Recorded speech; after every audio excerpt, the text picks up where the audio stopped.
What is going on, everybody? This is Ian Walker back here with another episode for actually not another episode, the first episode. Well, I'm a liar. Second episode of GUYVER Generations. My name is Ian Walker. This is the deal for the first live play of the GUYVER Generations storyline. I want to get right into it. Thank you guys so much for coming onto the channel, checking it out, being interested in the live play.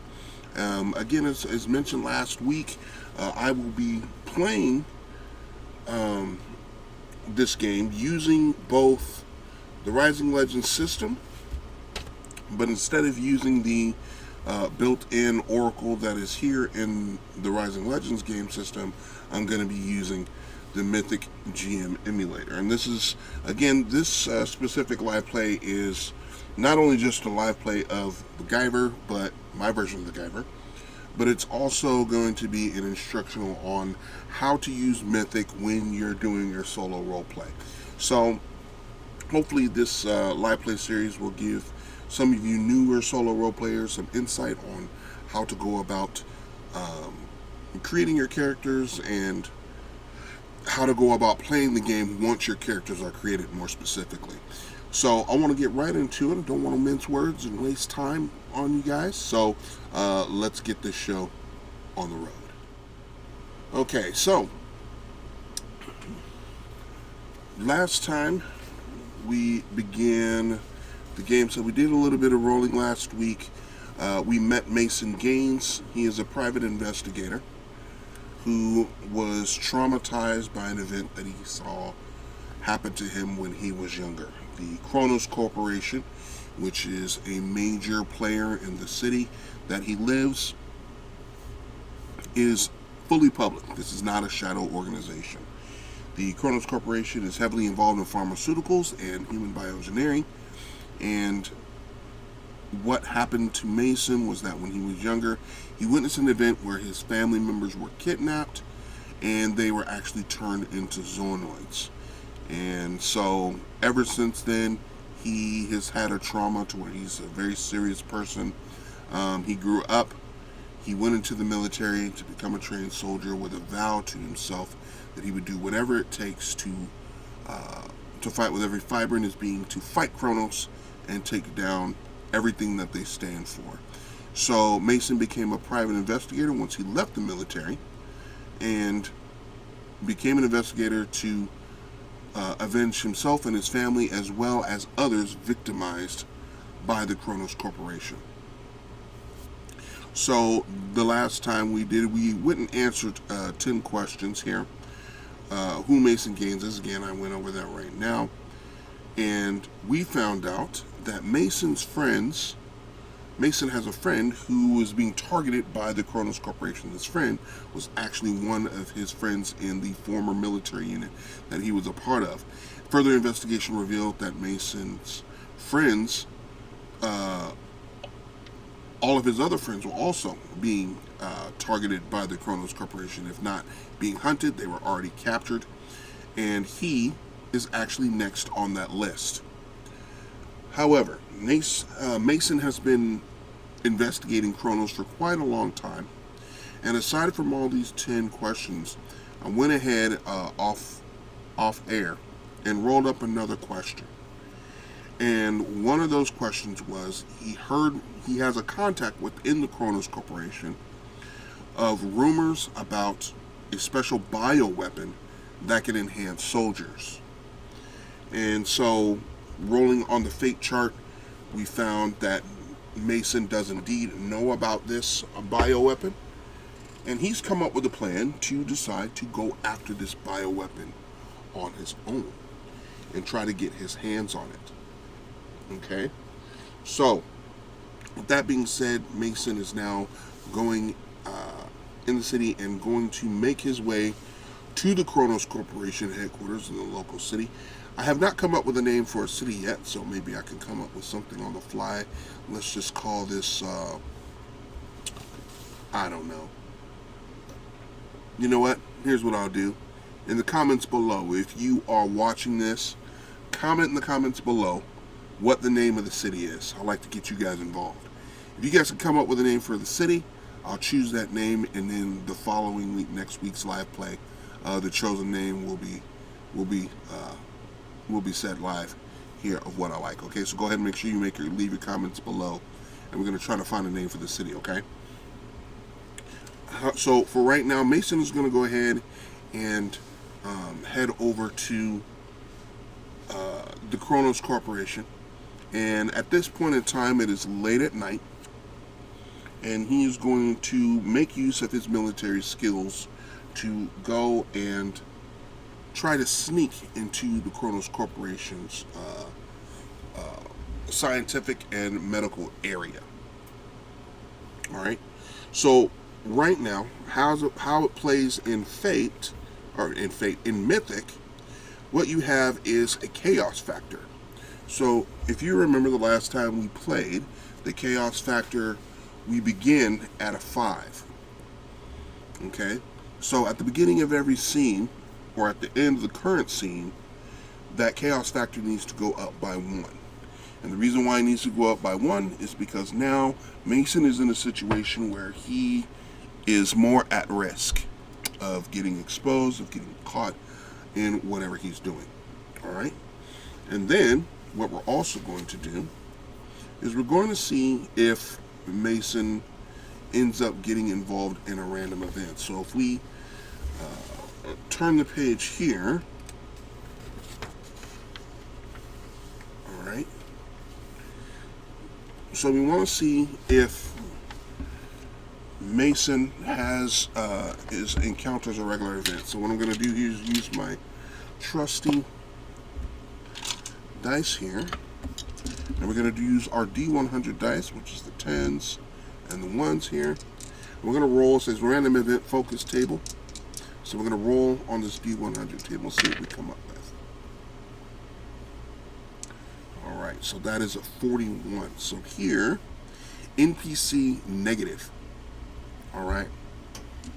So we know that he's going to come across a negative NPC. So Mason is now at the top of, on the roof, or trying to make his way to the roof of the headquarters. He sneaks his way around the back, begins to climb up, and there are Chronos patrol soldiers out and about. Now, the Chronos patrol soldiers, if you're familiar with the manga, they are actually a mix of two people. At night, there's the more military ones that walk around, as you know, they have these blue suits, blue uniforms with white stripes. They have white shoulder pads, a white helmet with a eye visor, that is, and the helmets that are on that have chin straps on them.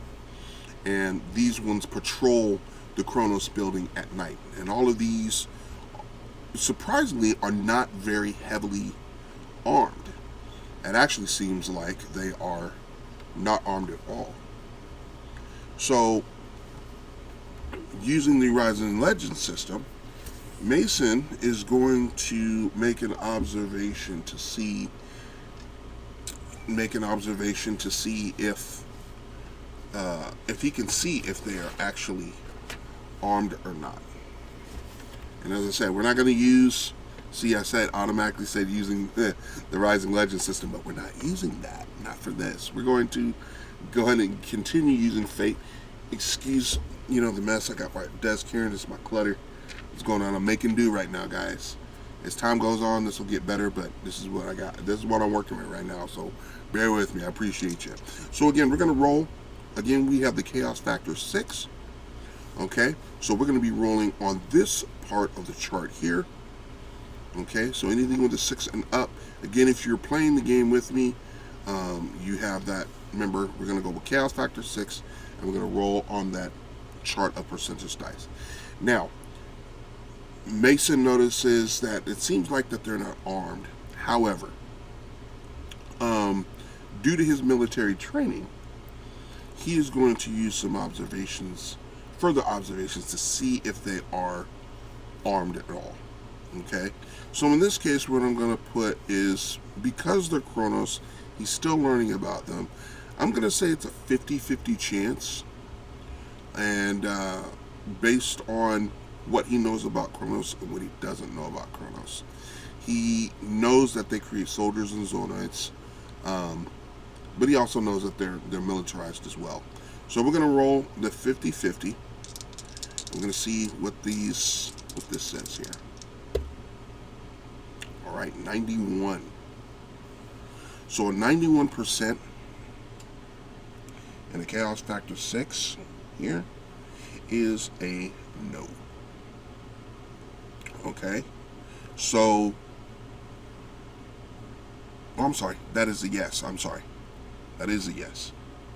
Okay, so he makes that there, and it is a yes there, just barely. It was almost a no. It had been 3 more percent. So he notices that 1 or 2 of the guards are actually armed. All right, so he makes his way, and he kind of, checks out the situation there. And so let's take a look here at Mason's character sheet here. Now this is the only time we're going to be using Rising Legends here, is when it comes to all of the abilities that he has here. Anytime we're going to be asking questions or anything like that, we're not using the Rising Legends Oracle, we're going to be using Fate. Alright? So, he comes across here, so now we know that Mason has his martial arts skills. He has a bulletproof vest. He has a laser pistol on him. Very low things to do. Very low. All right. So he's going to be walking up towards the building, and he notices off up to his upper left a hatch that he could possibly climb up into. So what I'm going to do now is I'm going to ask the fate chart here, again at Chaos Factor 6. Do the guards notice Mason sneaking over and making his way up to that area? He's trying to be cautious, but we're going to have fate answer that. So that is a... Oh, and I did not say the... I'm going to say... we're going to leave that at a... We're going to say likely, because these are very alert. Chronos soldiers are very highly trained. Okay, so at a Chaos Factor 6, we're going to make that likely. So anywhere between 75 and 96 is a no. 75 to 15 is a yes. So we have a 98% here. Okay, so they do not see him at all. All right. So Mason daftly kind of runs over. He makes his way up one of the guards and just barely turns and gets his way up there, goes his way up the shaft there, and he climbs up. This is not like D&D where I'm gonna have to roll for every single thing. He's military trained. This is where you guys kind of use your common sense. We know that he's military trained. He's not going to need to make all of these rolls. He has experience. Okay, so that's what we're going to focus on. So he makes his way up the shaft, and he climbs up pretty daft, keeping his balance for quite some time. And finally, he reaches the top. Now, he's listening for something up at the top. So what we want to ask, are there any possibility of guards at the top of where he's at? Since he's climbing up towards the roof and making his way towards the science area, I'm going to say unlikely, because, patrolling the roofs, maybe not, but it's a possibility. But it's pretty unlikely. All right. So we're going to roll on that again. Chaos Factor 6. Rolling it unlikely. Let's see what we get here, guys. Okay, 58%. So unlikely with a 58%, that's a no. All right. So he gets to the top. He makes his way out. He kind of peeks his head around, peeks his head up out of the hole that he's climbing out of, and takes a quick scan and looks around, and he sees nothing. So he finally climbs out of the hole. He reaches into his satchel on the side and puts away the rope that he has, and then he pulls out his pistol here to kind of just still keep on guard and adjust his vest that he has on. And his vest, according to this, it gives him +2 to his defense there. All right.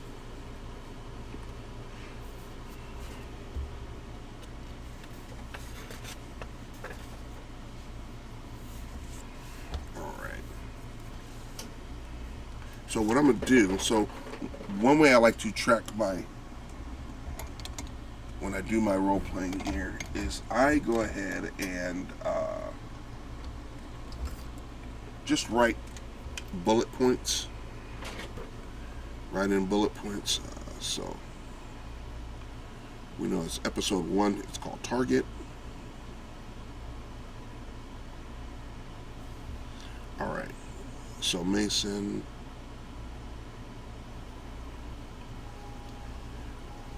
makes his way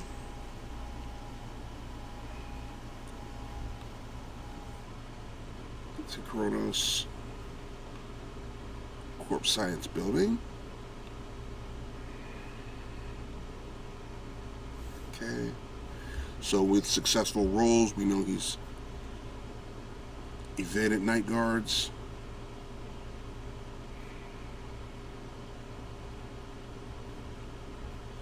Evaded the night guards, climbed to the roof.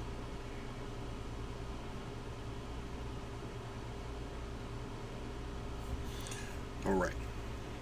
So that's quick. That's all you need to do when it comes to your role playing. Very quick, succinct notes. Okay. All right. So he's gotten up to the top.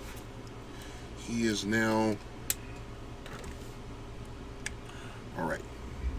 So pulls out his pistol.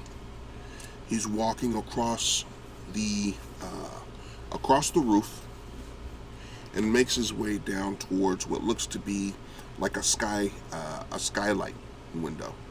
He walks over and he peers down into the window there, and he sees inside various people inside working. A lot of them in white lab coats. Very, very sterile environment. Very average scientific, your average scientific area. Inside he sees human-sized vats, like little chambers where they're holding humans and stuff like that. And he can only assume that those are the zoonoid tanks. Now, what I want to do is I want to know, because even though he's familiar with zoonoids, I want to see if he's familiar. So with Chaos Factor 6 at 65,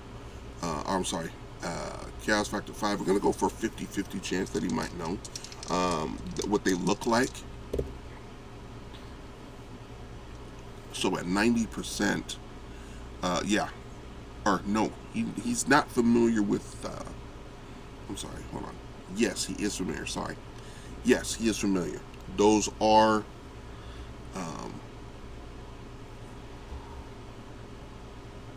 hold on guys, I'm doing this wrong. So 13 to 65 is yes. Anything higher than 65 is a no. So, no, he's not familiar with the looks of these. In fact, these tanks don't look like the same tanks that he's seen in the pictures and the documents that he's looked at before. So, another question we want to ask, does he possibly see anything that looks like the bioweapon that he's searching for? Now, I'm going to say unlikely here, okay? But, there's a possibility it could be in this lab. Does he see that in this lab based on the pictures and the diagrams that he was given? Let's make a roll for that in the unlikely part here. So 10 to 50 is a yes, 50 to 91 is a no. 36%. Okay, so unlikely at a 36%. So he definitely sees something in there. He sees things in there that looks like they could be some bioengineering stuff. And in his And kind of quickly down, he notices like a small triangular device there with a shiny silver orb in the middle.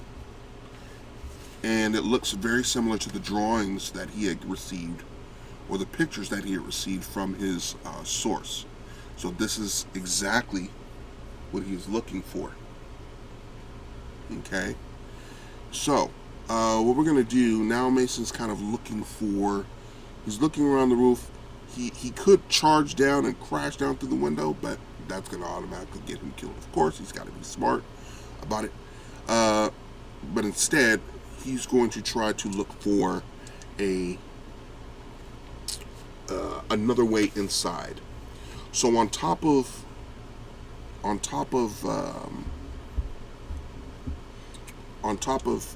the roof, generally there's a place that generally leads to the stairs that go down into the building itself.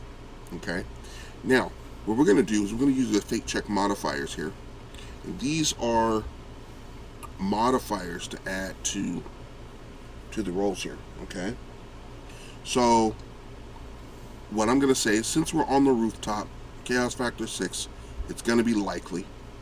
All right, so we're going to add the fate modifier at chaos level 6.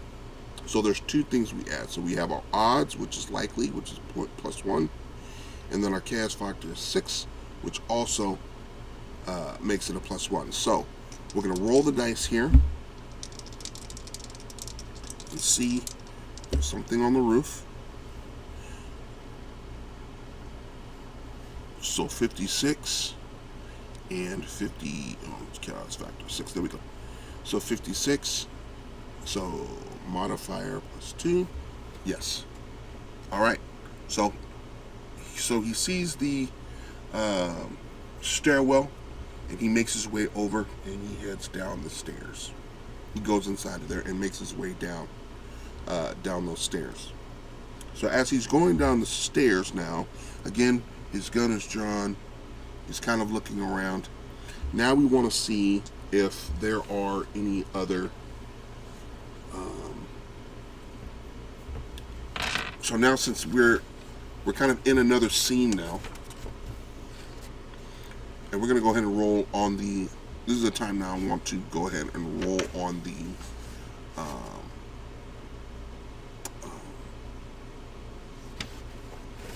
On a random event here. Okay? Because now we're entering a new scene. So whenever you enter a new scene and what you're doing, it's a good idea to roll on the random event focus table. This then will set the scene as to where you're going to go forward. Okay? Especially if you're playing Theater of the Mind on your own. Alright? So, again, we're still at Chaos Factor 6 because that's what we're playing now. We're going to roll on this D100 area here to find out what our random event is. 30. We go down here. NPC action. Okay. So what does that mean? NPC action. So let's go a little bit further here. Alright. So right here, meaning tables, so actions. So we're going to go to action 1. And if you guys see the deal twisting and turning here, I apologize. My camera kind of flip-flops back and forth, and for some reason it's like it flips around, so I can't always control that. So let's go ahead and roll that really quick. I'm going to roll the action meaning here. Again, a D100. That says 95. Triumph. So what could that mean? What could that mean?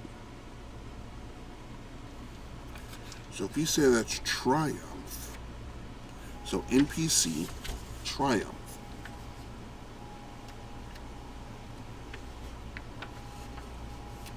NPC triumph. So he makes his way down into the stairwell. Here's what we're going to do. He makes his way down into the stairwell. And as he's going down the stairwell, down to make his way to one of the offices, he hears a noise. and he hears what sounds like could be a pair of feet shuffling. So Mason peers down and looks down, and he kind of looks down the stairwell and kind of like quickly peers just so that he's not fully exposing himself. And I'm going to ask a question because I have an idea of who I think it might want to be, but we're going to let fate decide that. Okay? And what I will do, though, since it was successful and this is a triumphant thing, I have a question. I'm going to say triumph. So the NPC is somebody that is, it seems like they're leaving or escaping. Looks like there's someone in a lab coat and they're escaping wherever they're from. But what I want to ask the fate chart is if this is someone that is familiar to Mason. And I'm going to say that it's likely. Okay? So let's roll on that here. D100. 18%. So likely. So in this case, it is very likely. A high yes. So he looks over and he hears the shuffling around. He looks down. He sees. He's like, and he recognizes that it's his friend who had gone missing, who he's looking for. Okay? So let's write down that detail, because that's really important. Makes way into stairwell and sees someone escaping. Finds that it's one of the old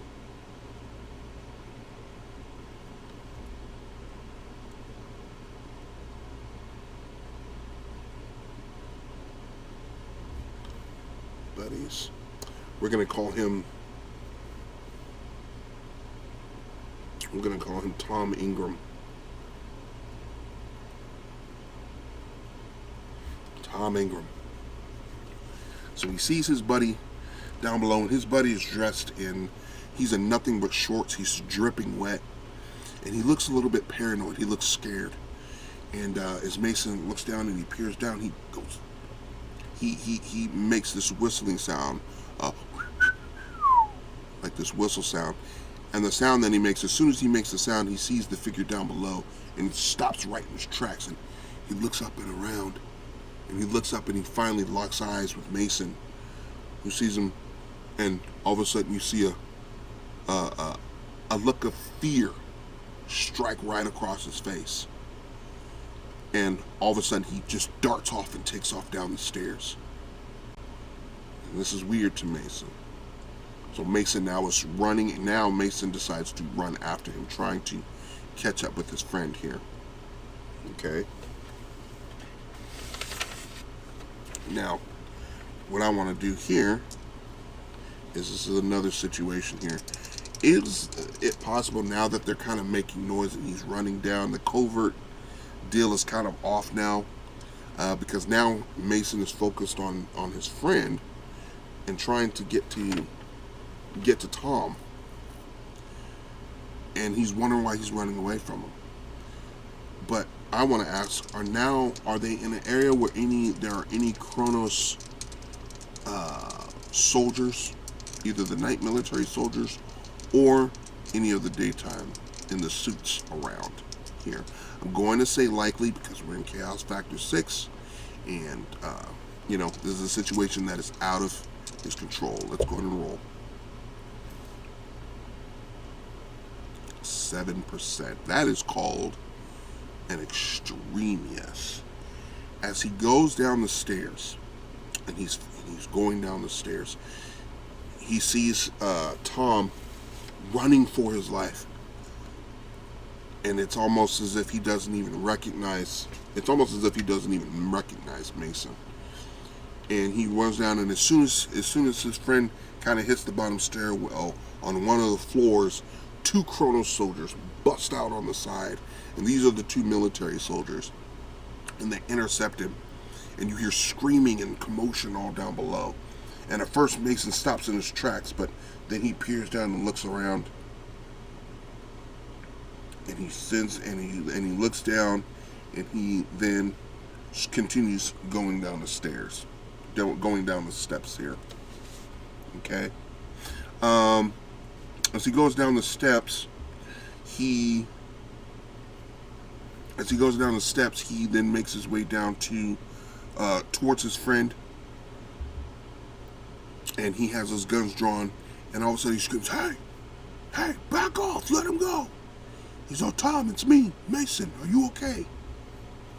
And Tom, again, has a look of dread and fear in his eyes. It's almost as if he doesn't recognize him. And the Chronos soldiers look at him and say, who are you? You're trespassing on our property. And goes, it's none of your business. You got my friend here. This is who I came to retrieve. So at that point he goes, well, pretty much says, the Chronos soldier pretty much tells him that he's not going to escape. My role playing is off a little bit, guys. It's late. My role playing will be better next time, I promise. So pretty much he tells him he's not going anywhere. Okay, and so we're going to now that both of these are cornered, they have no choice. Well, let's see something. Let's try something. So let me write this down first. So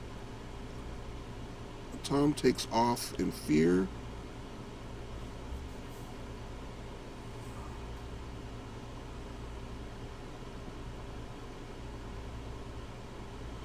Intercepted by 2 Chronos soldiers. Okay.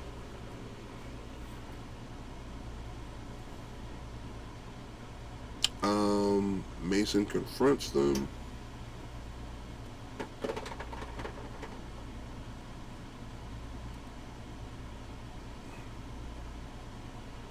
And save Tom.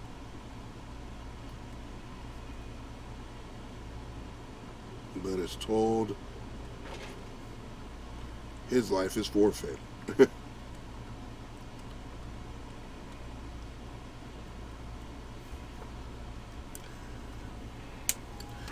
Let's try something. Now, when you're solo role playing, you can come up with any scenarios you want. I know the GUYVER anime pretty well. Generally, this would be a no-win situation. You just pretty much go into initiative. But you know what? Because we're playing the Fate engine, the Fate Mythic engine, and we're running off the Fate chart, I want to see if Mason will be able to talk his way out of the situation.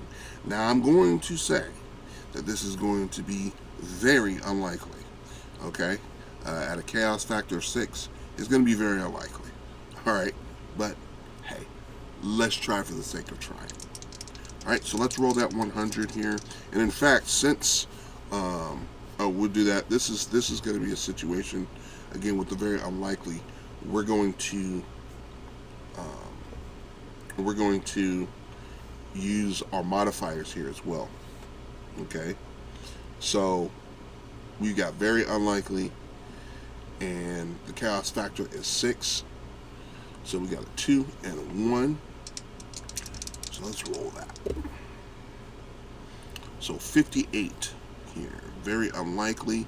Chaos factor 6. So yes, no. He is not able to talk himself out of this. Alright. So we are going to now go into battle. We are in for a fight. Now, this is going to suck. Why? Because Mason is now going into a fight. And he is, I will tell you right now, he is sorely outmatched. But we'll see how this turns out, right? So, let me take my notes to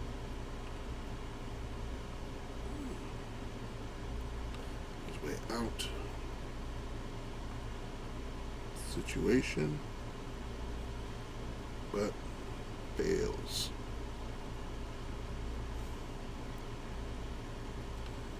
Roll initiative. All right.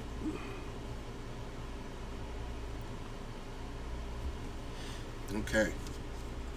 So, when it comes to rolling initiative, we've got 4 people here in this situation. We are going to... Now, what I'm going to do is that, again, all Chronos soldiers are automatically, they're all Zoonoids, okay? If you're familiar with the GUYVER lore. They're all optimized as Zoonoids, all right? Now, what I'm going to do is I'm going to roll, first off, I'm going to do a few rolls. One, I'm going to see if Tom sticks around, his friend, or if he tries to take off, okay? I'm going to make that a 50-50 chance on the fate factor of 6, because it's a 50-50 chance that he'll stick around. Actually, let me make that unlikely. The fear that he's experiencing, it's unlikely. He's probably going to be focused on escape. So let me bring that to the unlikely status. So let's roll on that. 40%. We are at 10 and 50. That's 40. So actually, he does stick around. So it's his friend, as he sees that things are going on, he's all, Tom, come on, snap out of it, buddy. We got to get out of here. And so as soon as he sees that, he's now starting to see him, and he decides to stick around. He's all, I'm sorry, Mason.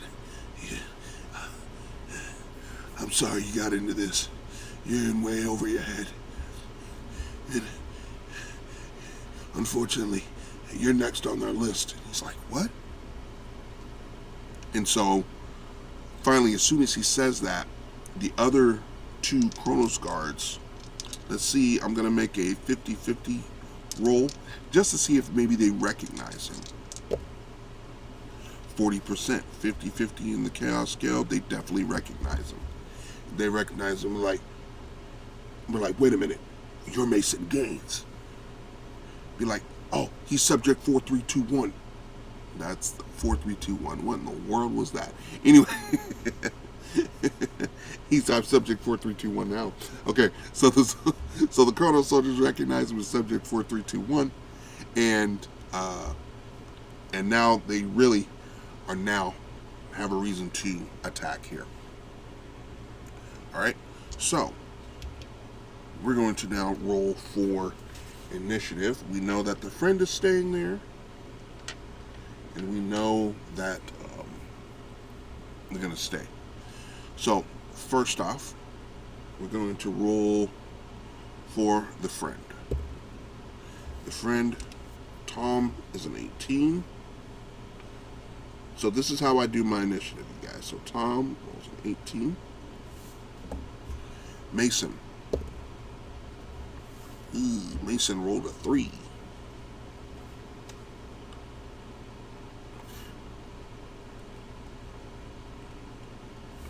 Okay. Chrono Soldier 1. 19.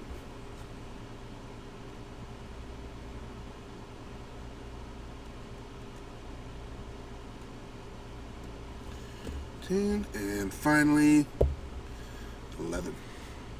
So the second soldier, Chronos, I'm calling him Chronos 2. He rolls an 11. So the order here is the Chronos soldier, Chronos 1. Chronos 1 goes first. Tom goes second.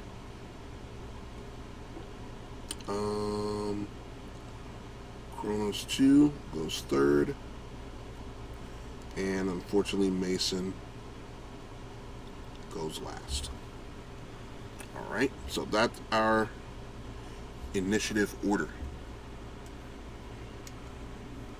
here. Okay. So, as I mentioned before, we're in a stairwell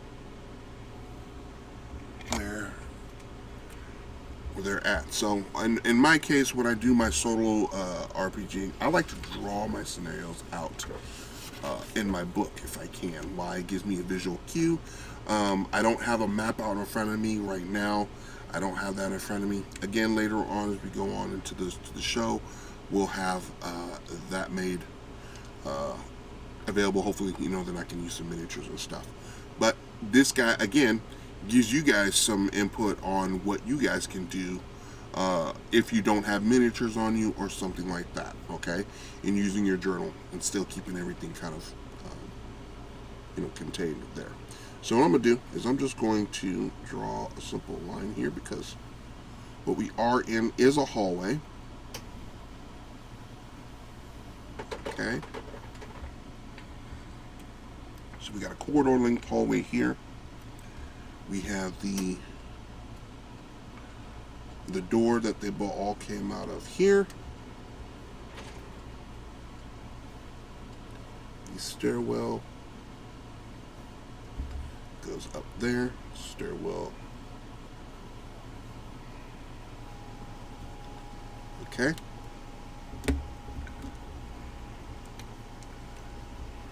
All right. So we know the Chronos soldiers intercepted. So C1. And then we've got here C2. And they intercepted Tom. And here, Tom. And he came next to him here. So this is going to be Mason. Alright. So let me bring that up here so you guys can see. So we got the corridor here. Okay. He came down the stairs here. He ran up next to Tom here, and he's been intercepted by the 2 Chronos soldiers there.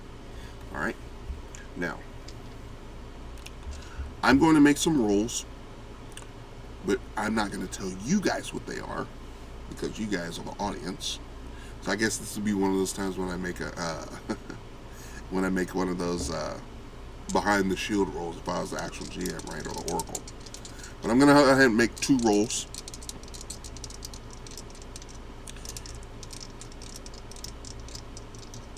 Okay, and again, Chaos Factor 6, rolling it 50-50.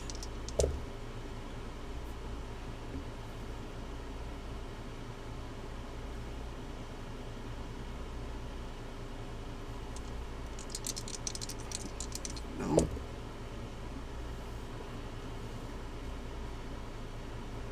Okay. 3 rolls. 79. Okay. All right. So I made 2 rolls.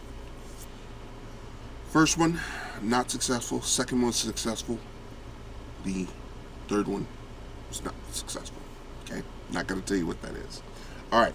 So we're going to go ahead and get started with the battle here. And so first on the initiative list was the first Chronos soldier. So the first Chronos soldier has a basic pistol here.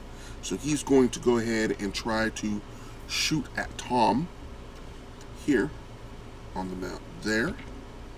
So in Rising Legends, combat goes like this. Very simple. 2 characters roll a d20. Okay? 2 characters will roll a d20. This one is going to be the Chronos soldier, and the other one is going to be Tom. So this is my guy, my character, this is the enemy. Okay? And if the first character needs to meet or beat the opposing character here. Alright? So let's make those rolls there. So 14 to 18. So that attack misses. Alright? So, and these characters have 2 actions per turn. So he's going to just try to shoot. So the first one missed. The first attack missed. Going to try to roll again. So 8 to a 14. Okay, so this is the Chrono soldier. He again is attacking Tom for 2, and he misses. Alright? So that is his turn there. So that soldier went there. All right. So now it's Tom's turn. I made a roll earlier. The first roll was a. Now I can reveal what those rolls are because this is something that's pretty special. All right. So again, as I mentioned before, the Chronos soldiers are automatically Zoonoids. So what that roll was, those rolls were to see if they would turn into Zoonoids. So the Chronos 1 soldier failed his roll. Tom, however, succeeded in his roll. So he is going to take an action to turn into a Zoonoid. Okay? So Tom, so we're going to go Zoonoid. So now Tom is going to be Zoonoid Tom. And in fact, he is a unfinished, underdeveloped Zoonoid. He did not finish the optimization process, and that's why he was escaping. So now he's fighting for his life. So as soon as that happens, he looks back at Mason. He goes, "Oh, I'm sorry, friend. They're gonna turn us all into these freaks. They've been doing it from the very beginning."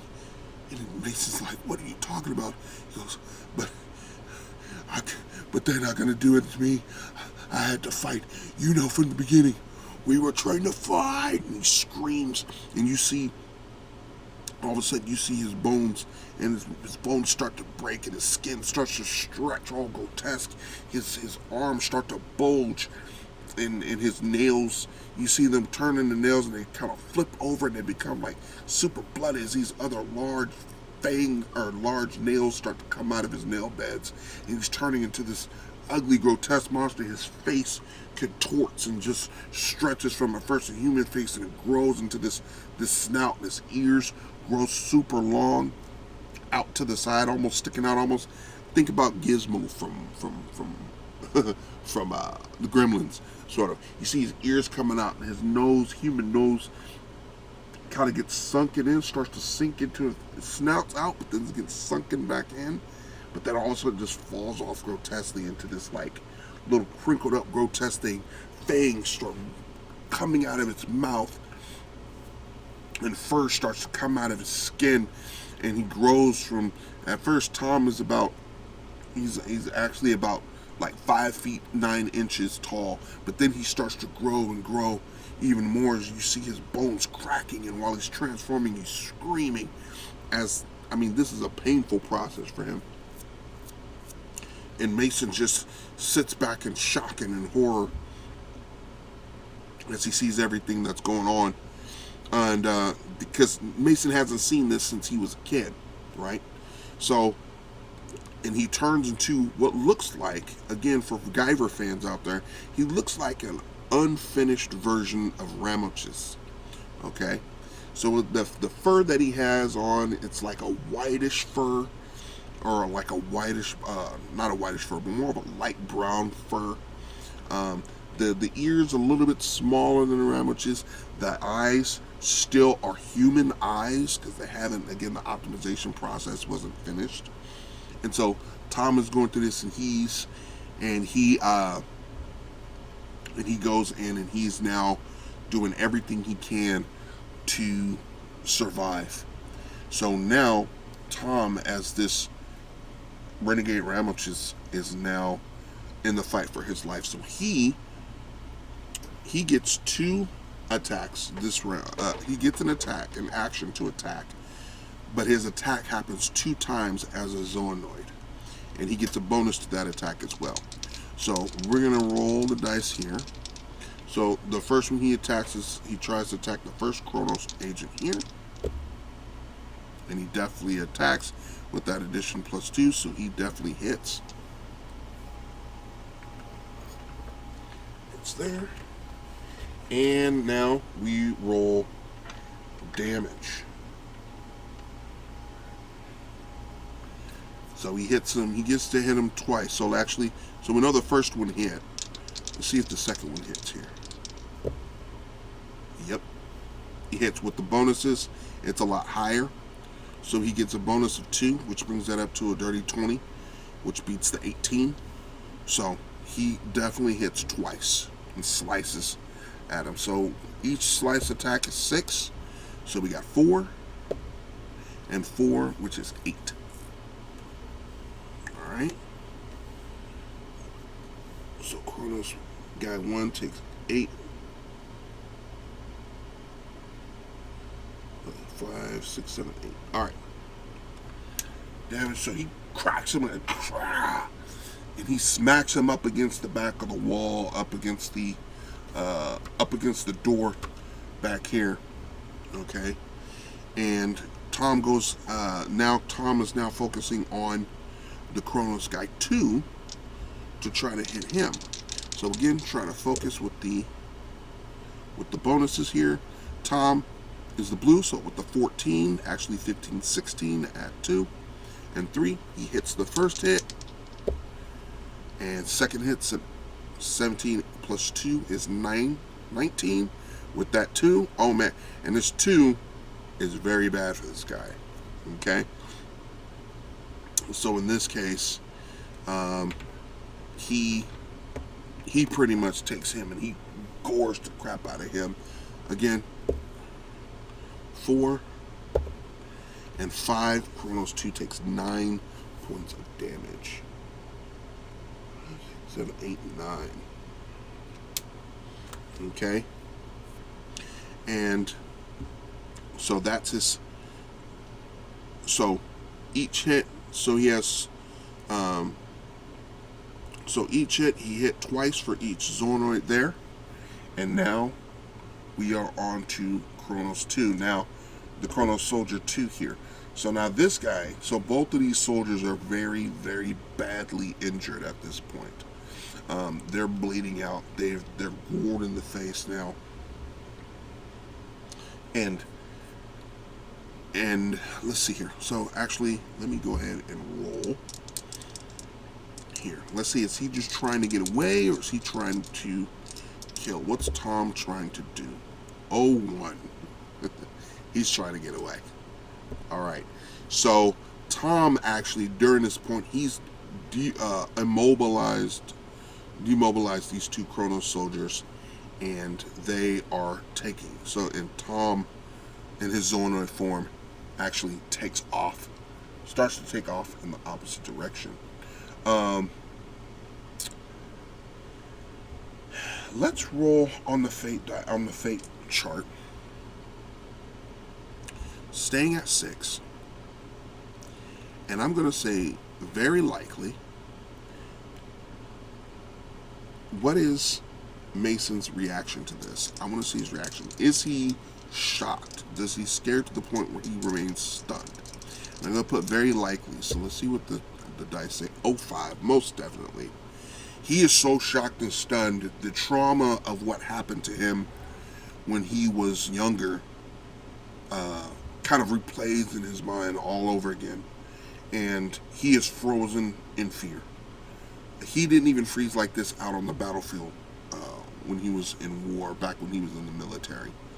So all of these things are starting to happen to him, and he sees his friend run off, and he's just sitting there, and he's looking down, and he sees the 2 Chronos guards on the ground, and Tom just takes off away, and he doesn't even go after him. He doesn't even go after him.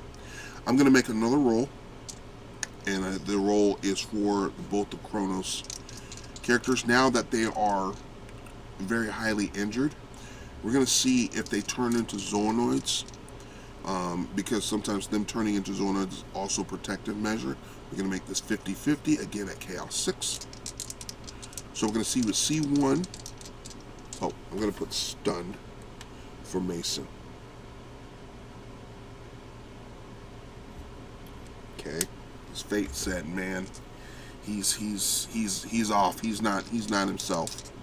So let's go ahead here and roll to see if they turn into Zonoids here. C1, definitely. C2, 56, and yes. So now they both start to turn into Zonoids. your notes are going to be very different than mine. Don't try to copy me. I know what they mean, so don't worry about it. Okay? So, you see here, so this is the Chronos soldier there. Okay? They've gone. He's taking damage. Now I'll put Z there because now they're Zoonoids. They get some buffs. They get +2 to their attack, and they get 2 attacks. And when they do an attack, they get 2 actions around, and each action, if they do an attack, counts as 2 attacks. Because they're Zoonoids. They're massive. They're big. Okay? So, again, now Mason turns and he sees everything that's going on, and now he's watching as these Chronos soldiers are now turning into Zoonoids. Then one of the Zoonoids again rips out of his uniform, takes off the helmet is all broken, and the helmet busts. The remaining bits of the helmet busts open, and you see out of the first Chronos soldier, this big gigantic green horns start to grow out of his forehead, and he's sitting there, and he's getting bigger, and in this green, his skin goes from human and turns to this green, scaly skin. His nails start to turn and get longer. And he turns into this big, massive green Zoonoid. And again, for those of you familiar with GUYVER, are familiar with this one being called Greggle. And he turns and sees the other one transforming, and this one actually turns also into the same type of beast. So we're seeing 2 Greggles, 2 of these Zoonoids here are actually 2 Greggles. Alright, so in this battle here, we're going to a 50-50 chance to see if one of these characters during battle leaves and goes after Tom. I'm going to make it very likely. Again, at Chaos Factor 6, so let's see what the Fate dice say. 82%, that's a yes. So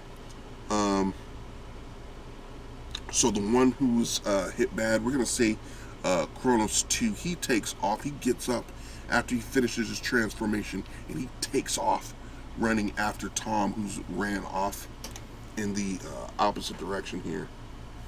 I'm going to do that there. I'm going to do that there. Take off. So now, just staying there is now Mason and Greggle, or the Chronos Soldier 1, who is now called Greggle. Okay? Standing there. Mason is still stunned. As soon as he sees that they're the Chronos Soldier gets up, and he attempts to hit, or to grab Mason. And so, since Mason is stunned and traumatized by everything that's going on, he's going to take a penalty of 3. Okay?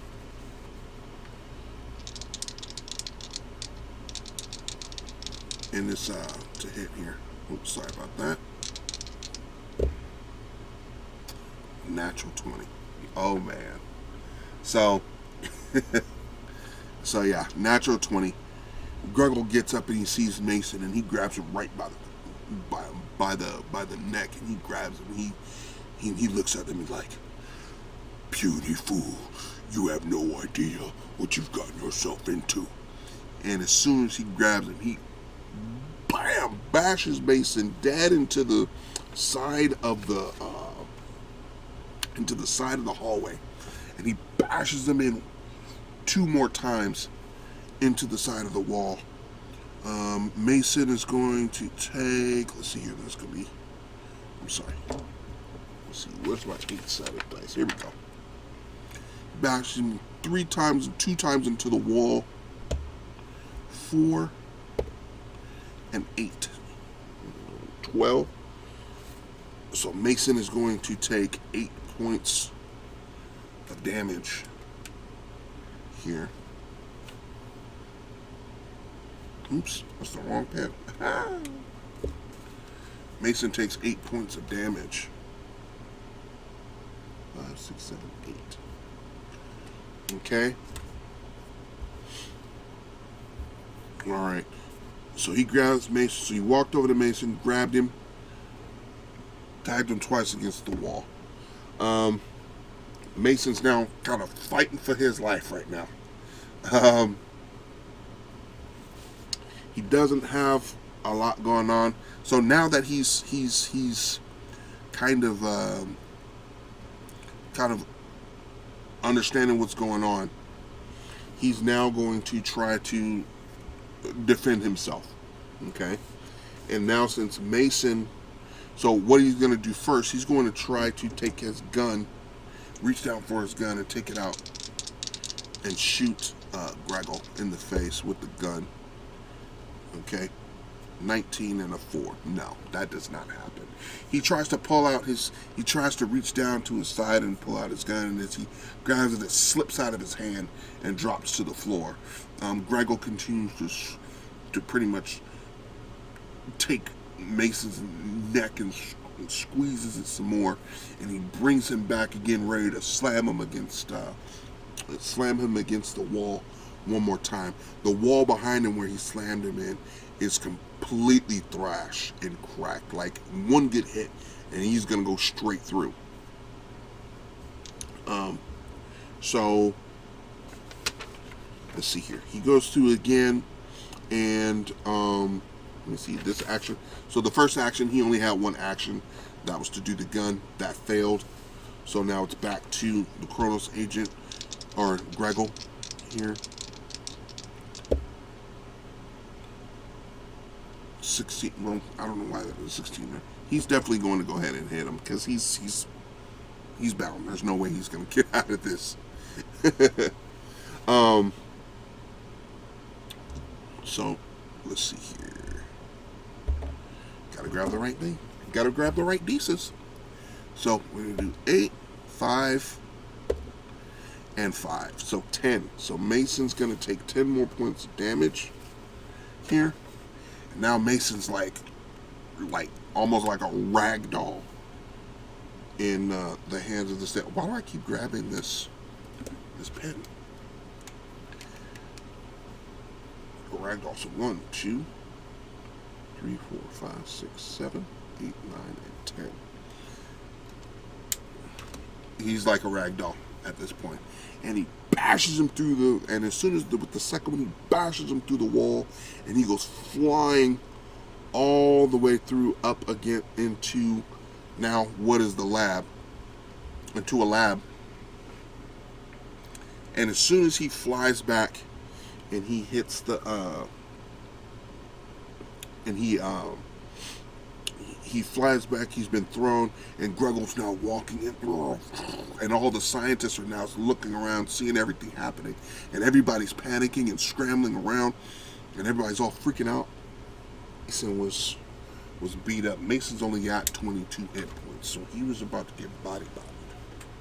He's resilient, but he was about to get it. All right, so that's where we're leaving it tonight. Okay, so hopefully you guys will come back next week. Hopefully the story was intriguing enough. I apologize for my stumbling words. This is my first time. I haven't done a live play. I said this is probably my third one, I would say. I've done them before here on the channel. If you want to check out those other ones in the past, those other videos here on the channel, you could definitely do so. Yeah, so anyways, if you guys want to continue to watch and support, please do so here. I'll see you guys next week. You guys can get a copy of the Mythic Emulator, and I'll leave links to that in the description below, as well as some of the journals and materials here that I've got here.